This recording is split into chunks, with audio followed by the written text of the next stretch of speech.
ഇന്ന് ഞാൻ പറയാൻ ഉദ്ദേശിക്കുന്നത് ലോങ് ടേം അല്ലെങ്കിൽ മീഡിയം ടേം ആയിട്ട് നമ്മൾ സ്റ്റോക്കിൽ ഇൻവെസ്റ്റ് ചെയ്യുമ്പോൾ നമ്മൾ എങ്ങനെയാണ് അത് പഠിക്കേണ്ടത്, അതിൻ്റെ സ്ട്രാറ്റജി എന്തായിരിക്കണം എന്നുള്ളതാണ്.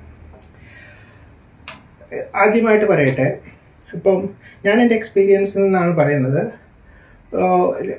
കഴിഞ്ഞ 5 വർഷത്തോളമായിട്ടാണ് ഞാനൊരു ആക്റ്റീവായിട്ട് ട്രേഡിങ്ങിൽ സ്റ്റഡി ചെയ്തിട്ട് ഞാൻ സ്വന്തമായി പർച്ചേസ് ചെയ്യാനും വിൽക്കാനും തുടങ്ങിയത്. ഇതുവരെ ഒരു 500ഓളം സ്റ്റോക്സ് ട്രേഡ് ചെയ്തതിൽ ആകെ ഒരു സ്റ്റോക്കാണ് ഞാൻ നഷ്ടത്തിൽ വിറ്റിട്ടുള്ളൂ. അതൊരു സിസ്റ്റമാറ്റിക് ആയിട്ട് അത് അപ്രോച്ച് ചെയ്തുകൊണ്ടാണ്, അല്ലാതെ എൻ്റെ പ്രത്യേക ഒരു കഴിവുകൊണ്ടൊന്നല്ല, പിന്നെ കുറച്ച് ഭാഗ്യം. ഇനി അത് എങ്ങനെ സ്റ്റാർട്ട് ചെയ്യണം എന്നുള്ളതാണ് ഞാൻ ആദ്യം പറയേണ്ടത്. ഇപ്പം നമ്മൾ ഒരു സ്റ്റോക്ക് ഇൻവെസ്റ്റ് ചെയ്യുമ്പോൾ നമ്മുടെ കയ്യിലുള്ള ഒരു സ്ലഷ് ഫണ്ടാണ് നമ്മൾ ഐഡിയലായിട്ട് ഉപയോഗിക്കേണ്ടത്. സ്ലഷ് ഫണ്ട് എന്ന് പറയുമ്പോൾ അതിനകത്ത് നമുക്കൊരു അത്യാവശ്യമായിട്ട് നമ്മൾ മാറ്റി വെച്ചിട്ടുള്ള ഒരു ഫണ്ടല്ല അതിന് ഉപയോഗിക്കേണ്ടത്. കാരണം സ്റ്റോക്ക് ഇൻവെസ്റ്റ്മെൻറ്റിൽ റിസ്ക് ഉണ്ട്. റിസ്കിനകത്ത് പോസിറ്റീവും നെഗറ്റീവും ഉണ്ട്. നെഗറ്റീവ് എന്ന് പറഞ്ഞു കഴിഞ്ഞാൽ നമുക്ക് നഷ്ടം വരാം, അല്ലെങ്കിൽ നമുക്ക് നഷ്ടപ്പെടാം. അപ്പോൾ അത് വന്നു കഴിഞ്ഞാൽ നമ്മുടെ ഒരു അത്യാവശ്യമായിട്ടുള്ള ഒരു കാര്യം നടക്കാതെ വരികയാണെങ്കിൽ അത് ശരിക്കും ഒരു നല്ല ഒരു ഫണ്ടല്ല നമ്മൾ എടുത്തതെന്നാണ് അതിൽ നിന്ന് നമ്മൾ മനസ്സിലാക്കേണ്ടത്. അപ്പോൾ നമ്മൾ മിനിമം ഒരു വർഷത്തേക്ക്, അല്ലെങ്കിൽ എൻ്റെ ഒരു അഭിപ്രായത്തിൽ ഒരു 3 വർഷം നമുക്ക് മാറ്റിവെക്കാവുന്ന ഒരു ഫണ്ട് അല്ലെങ്കിൽ നമ്മൾ സ്റ്റോക്ക് ഇൻവെസ്റ്റ്മെൻറ്റിലേക്ക് കടന്നു വരരുത്. അതാണ് സ്റ്റാർട്ടിങ് പോയിന്റ്. പിന്നെ സ്റ്റാർട്ട് ചെയ്യുമ്പോൾ നമ്മൾ എക്സ്പേർട്ട് ആയിരിക്കില്ല. അപ്പോൾ ഒരു മ്യൂച്വൽ ഫണ്ട് ആയിട്ട് സ്റ്റാർട്ട് ചെയ്താൽ അവിടെ എക്സ്പേർട്ട് ആൾക്കാരുണ്ട്, അവരാണ് നമ്മുടെ ഫണ്ട് മാനേജ് ചെയ്യുന്നത്. അതുകൊണ്ട് ആ ഒരു സ്ട്രാറ്റജിയാണ് നമ്മൾ പഠിക്കാൻ നേരത്ത് ഉപയോഗിക്കേണ്ടത്. അതുകൊണ്ട് ആദ്യമേ തന്നെ സ്റ്റോക്കിൽ കയറാതെ അത് പഠിക്കുന്ന സമയത്ത് ഒരു മ്യൂച്വൽ ഫണ്ടിൻ്റെ സഹായത്തോടു കൂടി അത് നമ്മൾ ഇൻവെസ്റ്റ് ചെയ്ത് തുടങ്ങുക, പഠിച്ചും തുടങ്ങുക. അതേപോലെ തന്നെ നമ്മൾ വാങ്ങി തുടങ്ങുമ്പോൾ ചെറിയ ക്വാണ്ടിറ്റി ആയിട്ടാണ് വാങ്ങാവുള്ളൂ. എനിക്ക് വന്നിരിക്കുന്ന ഒരു നഷ്ടം വന്നത് ഒരു സ്റ്റോക്ക് ബൾക്കായിട്ടേ വാങ്ങാൻ പറ്റുമായിരുന്നുള്ളൂ. ആ സ്റ്റോക്ക് ഞാൻ വാങ്ങിയത് കൊണ്ടാണ് എനിക്കത് പോസിറ്റീവാക്കി എടുക്കാൻ വയ്യാതെ അത് വിൽക്കേണ്ടി വന്നത്. അപ്പോൾ അത് ഒരു നഷ്ടമല്ല, കാരണം അതെൻ്റെ ഒരു ലേണിംഗ് കർവാണ്. അവിടെയാണ് ഞാൻ പറയുന്നത് നമ്മൾ ചെറിയ ക്വാണ്ടിറ്റിയിലാണ് വാങ്ങേണ്ടത്.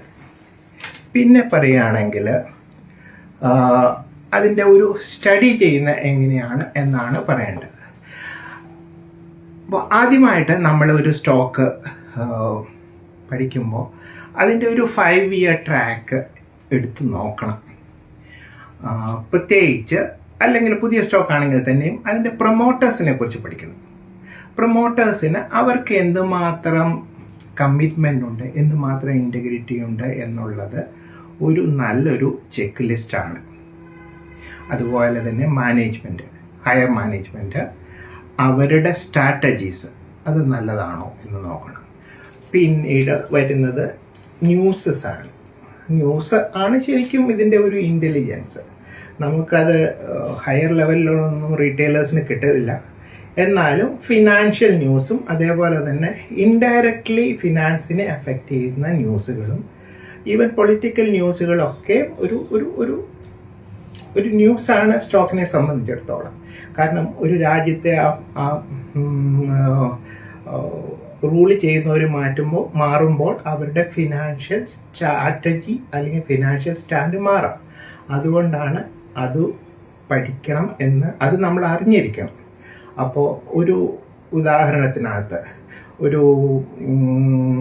ഒരു പാർട്ടി അധികാരത്തിലേറുമ്പോൾ രാജ്യത്ത്, ഇപ്പോൾ അമേരിക്കയിലാണെന്ന് വിചാരിക്കുക, അമേരിക്കയുടെ ഫിനാൻസ് നമ്മളെ ബാധിക്കും.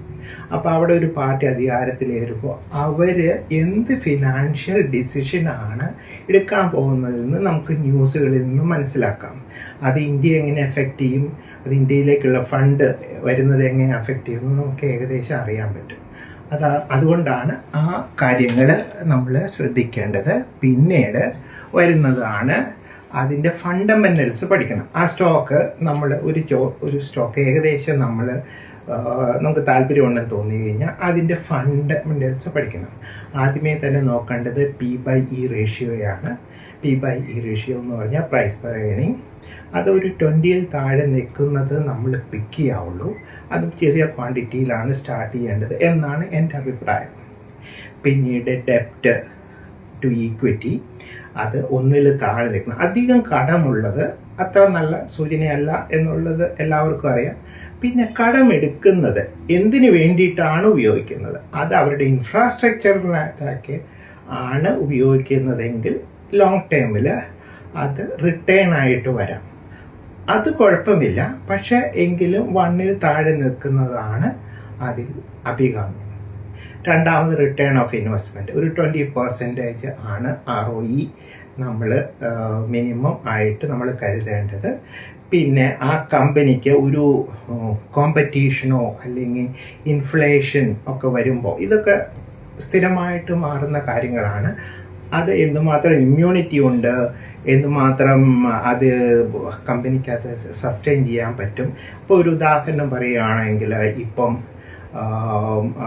അടുത്ത കാലത്ത് ഒരു IT സെക്ടറിനകത്ത് ഒരു ഇൻ്റർനാഷണലി AI ചിപ്സിൻ്റെയും അതേപോലെ തന്നെ AIയുടെ ഒരു ചേഞ്ച് ഉണ്ടായി. ആ ചേഞ്ച് കൊണ്ട് നമ്മുടെ കമ്പനികളിലെ സ്റ്റോക്ക് കഴിഞ്ഞ ആഴ്ച താഴേക്ക് പോയി. അപ്പോൾ ആ കാര്യങ്ങൾ നമ്മൾക്ക് അവെയർ ആയിരിക്കണം.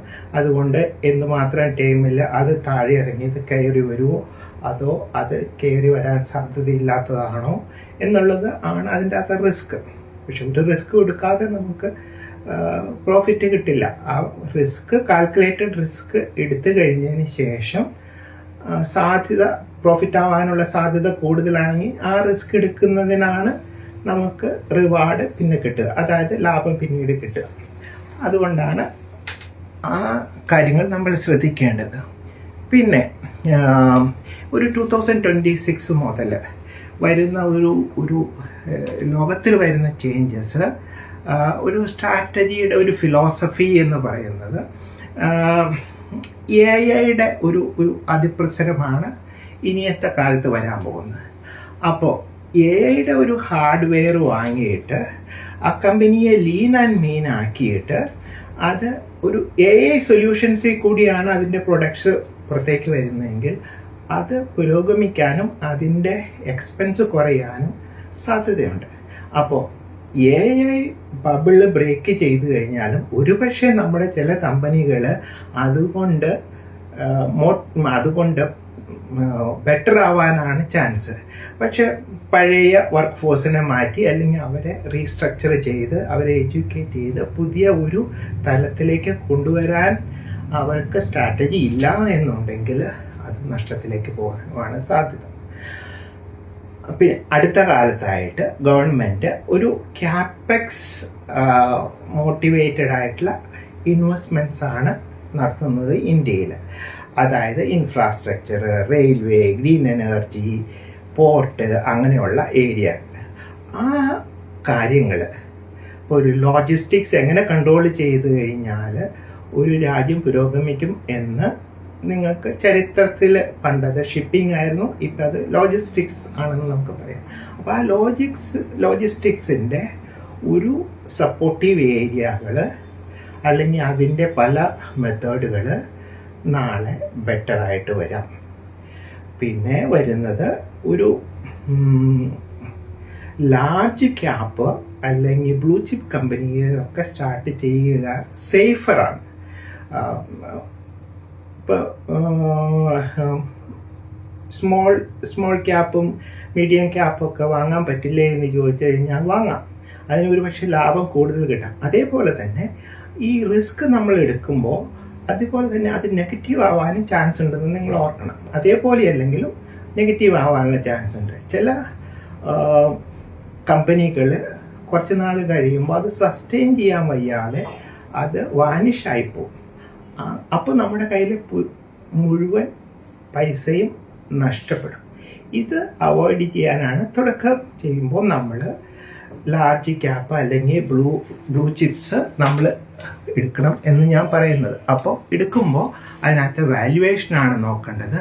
P/E, ഡെപ്റ്റ് ഈക്വിറ്റി, ROE, പിന്നെ അത് എക്കണോമിക്കലി കോമ്പറ്റിറ്റീവ് ആണ്. പിന്നെ ഒരു കൃത്യമായി ഞാൻ ഉപയോഗിക്കുന്നത് പെഗ് റേഷ്യോ ആണ്. പെഗ് റേഷ്യോ എന്ന് പറഞ്ഞാൽ P/E ഗ്രോത്ത് ആണ്. അതായത് നാളത്തെ ഫ്യൂച്ചർ ഗ്രോത്ത് ആണ് അതിൽ കാണിക്കുന്നത്. ആ ഗ്രോത്ത് ഡിനോമിനേറ്ററിൽ വരുന്നത് കൊണ്ട് ആ സ്റ്റോക്ക് നാളെ ഗ്രോ ചെയ്യാൻ സാധ്യതയാണെങ്കിൽ അത് 1-ൽ താഴെയായിരിക്കും. അത് ചെറുതാവും തോറും നല്ലതാണ്. അങ്ങനെ ഒരു P/E എടുത്തു കഴിഞ്ഞാൽ, ആ P/E ഗ്രോത്ത് എടുത്തു കഴിഞ്ഞാൽ അതിന് പെഗ് റേഷ്യോ താഴ്ന്നിരിക്കുന്നതാണെങ്കിൽ നാളെ ഗ്രോ ചെയ്യാൻ പറ്റും എന്നാണ് എൻ്റെ ഒരു എക്സ്പീരിയൻസ്. അത് മനസ്സിൽ വയ്ക്കുക. പിന്നെ നമ്മൾ അറിയേണ്ടത് ഒരു ഇൻവെസ്റ്റേഴ്സ് സൈക്കോളജിയാണ്. അതായത് ബെറ്റർ ഡിസിപ്ലിൻഡ് ആയിട്ടുള്ള ആൾക്കാർ ആണ് ലെസ് ഡിസിപ്ലിൻഡ് ആയിട്ടുള്ള ആൾക്കാരുടെ അടുത്ത് നിന്ന് ഷെയർ വാങ്ങി അതിലാണ് ലാഭം വരിക. അപ്പോൾ നമ്മൾ ഒരു ക്രൗഡ് എങ്ങനെ പോകുന്നു എന്നുള്ളത് അനുസരിച്ചിട്ടല്ല നമ്മൾ പോകേണ്ടത്, അല്ലെങ്കിൽ ഒരു ഹൈപ്പ് എങ്ങനെ വരും എന്നുള്ളത് അനുസരിച്ചിട്ടല്ല നമ്മൾ പോകേണ്ടത്. നമ്മളത് പഠിച്ച് ഫണ്ടമെൻ്റൽ പഠിച്ചിട്ട് അതിൻ്റെ വാല്യുവേഷൻ താഴെയാണ് കിട്ടുന്നതെങ്കിൽ അതാണ് നല്ല സ്റ്റോക്ക്. പിന്നെ അതിൻ്റെ വാല്യുവേഷൻ ഹയർ ആകുമ്പോൾ നമുക്ക് വിൽക്കാനുള്ള സാധ്യത കൂടുതലുണ്ട്. അതായത് ഒരു 1000 രൂപയുടെ ഒരു സ്റ്റോക്ക് 500 ആയി കഴിയുമ്പോൾ പോയി വാങ്ങാമെന്നല്ല നമ്മൾ നോക്കേണ്ടത്. അതിൻ്റെ ഫണ്ടമെൻ്റൽസ് നോക്കണം, അതിൻ്റെ വാല്യുവേഷൻ നോക്കണം. ആ വാല്യുവേഷൻ നല്ലൊരു കമ്പനി വാല്യുവേഷനിൽ ഏത് കമ്പനിയും നമ്മൾ പേഷ്യൻസോടെ വെയിറ്റ് ചെയ്ത് കഴിഞ്ഞാൽ കുറച്ച് നാൾ കഴിയുമ്പോൾ അത് നല്ല വാല്യുവേഷനിൽ നമുക്ക് കിട്ടുന്നതായിട്ട് എനിക്ക് കാണുന്നുണ്ട്.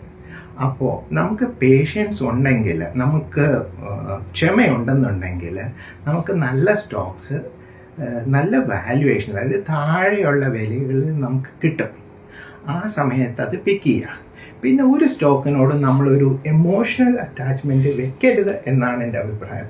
നമുക്കൊരു ടാർഗറ്റ് പ്രോഫിറ്റ് ഉണ്ടെങ്കിൽ ആ പ്രോഫിറ്റ് എത്തുമ്പോൾ അത് ഒരു പ്രാക്ടിക്കലായിരിക്കണം. ആ പ്രോഫിറ്റ് എത്തുമ്പോൾ നമ്മളത് വിൽക്കുക എന്നുള്ളതാണ് അതിൻ്റെ ശരി.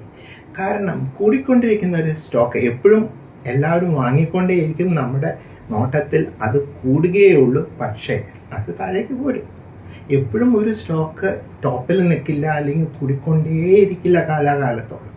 അപ്പോൾ നമ്മുടെ ഒരു പ്രോഫിറ്റ് ടാർഗറ്റ് ഫിക്സ് ചെയ്തിട്ട് ആ ടാർഗറ്റിൽ നമ്മളത് എൻക്യാഷ് ചെയ്യുക എന്നുള്ളതാണ് എൻ്റെ ഒരു എക്സ്പീരിയൻസ്. അതിൽ നിന്ന് പിന്നെ അത് ആ സ്റ്റോക്ക് പിന്നെയും ഒരു താഴെ വാല്യുവേഷൻ എത്തിക്കഴിഞ്ഞാൽ പിന്നെയും നമുക്കത് വാങ്ങാം. അതാണ് ഒരു നല്ല ഒരു സ്ട്രാറ്റജി. പിന്നെ ഒരാൾക്കും നമുക്ക് ചാർട്ടിൽ നോക്കി ഏകദേശം ബോട്ടവും ടോപ്പൊക്കെ പറയാൻ പറ്റും, പക്ഷേ ഒരാൾക്ക് കൃത്യമായിട്ട് പറയാൻ പറ്റില്ല.